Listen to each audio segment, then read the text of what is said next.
जय श्री राम, जय हनुमान संकट मोचन कृपा निधान। आज जो है हम लोग अध्याय गीता के अध्याय 4 का 23 से लेकर के 31 तक का श्लोक का जो है पहले संस्कृत में फिर हिंदी में अनुवाद सुनेंगे।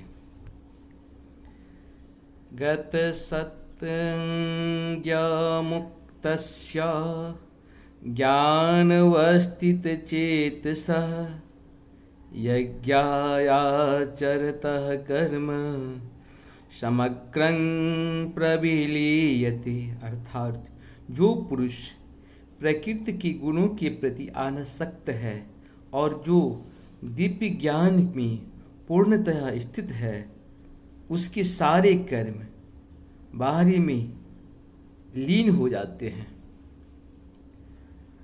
ब्राहा परमनं ब्राहाय हवे ब्राहाग्रो ब्राह्मणाहुतं ब्रहोतेन गंतव्यं ब्राह कर्म समाधिना। अर्थात जो व्यक्ति कृष्ण भावना अमृत में पूर्णतया लीन रहता है, उसे अपने आध्यात्मिक कर्मों के योगदान के कारण अवश्य ही भगवत धाम की प्राप्ति होती है, क्योंकि उसमें हवन आध्यात्मिक होता है और हैवी की आध्यात्मिक होती है।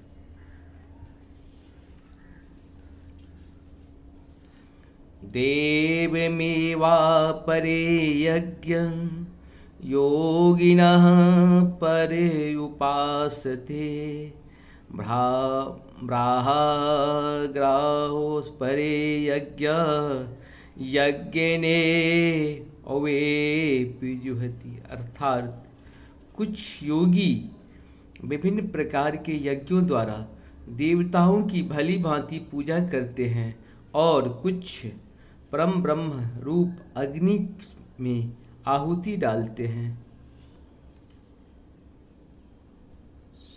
श्रोत्रादीनीन्द्रियाण्यन्ये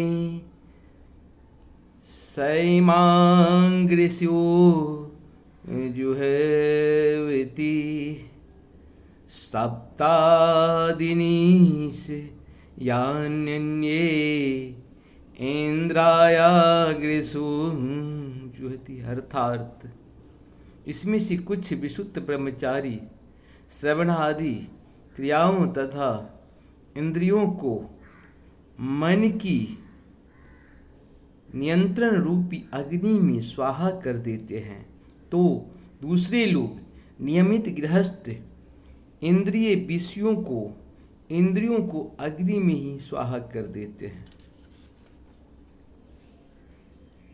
सर्वानिन्द्रियकर्माणि प्राणकर्माणि चापरे आत्मसंयम योगाग्रो जुहति ज्ञानदीपिते। अर्थात दूसरे जो मन तथा इंद्रियों को बस में करके आत्म साक्षात्कार करना चाहते हैं, संपूर्ण इंद्रियों तथा प्राणवायु के कार्यों को संयमित मन रूपी अग्नि में आहुति कर देते हैं। द्रव्य यज्ञास्तपो यज्ञा योग यज्ञास्तथा परे स्वाध्याय ज्ञान यज्ञाश्च यतयः संसीत व्रता। अर्थात कठोर व्रत अंगीकार करके कुछ लोग अपनी संपत्ति का त्याग करके, कुछ कठिन तपस्या द्वारा, कुछ अष्टांग योग पद्धति के अभ्यास द्वारा अथवा दिव्य ज्ञान में उन्नति करने के लिए वेदों के अध्ययन द्वारा प्रबुद्ध बनते हैं।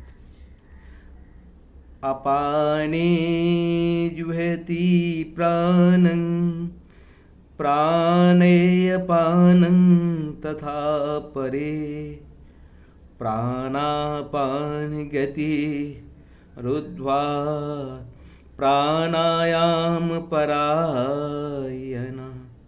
अर्थात अपरे नियताहारा प्राणान प्राणेषु जुहति। अर्थात अन्य लोग भी हैं जो समाधि में रहने के लिए श्वास को रोके रहते हैं। वे आपान में प्राणों को और प्राण में आपान को रोकने का अभ्यास करते हैं और अंत में प्राण आपान को रोककर समाधि में रहते हैं। अन्य योगी कम भोजन करके प्राण में ही आहुति देते हैं।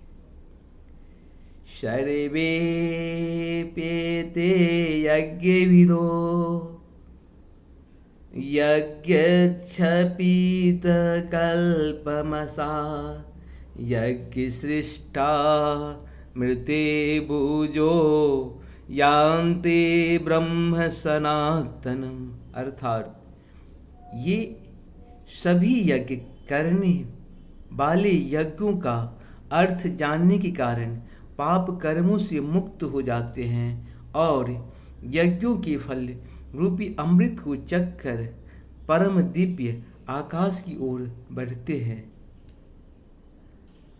नायं लोके अस्ति यज्ञस्य कुतोऽन्य कुरुसत्तमम्।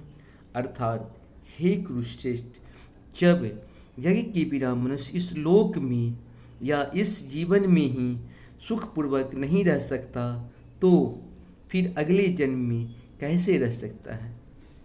यहाँ भगवान कृष्ण के द्वारा यज्ञ के बारे में बताया गया है कि लोग यज्ञ कितने प्रकार से कर सकते हैं और कितने प्रकार से अपने आप को आहुति दे सकते हैं मुक्ति के लिए।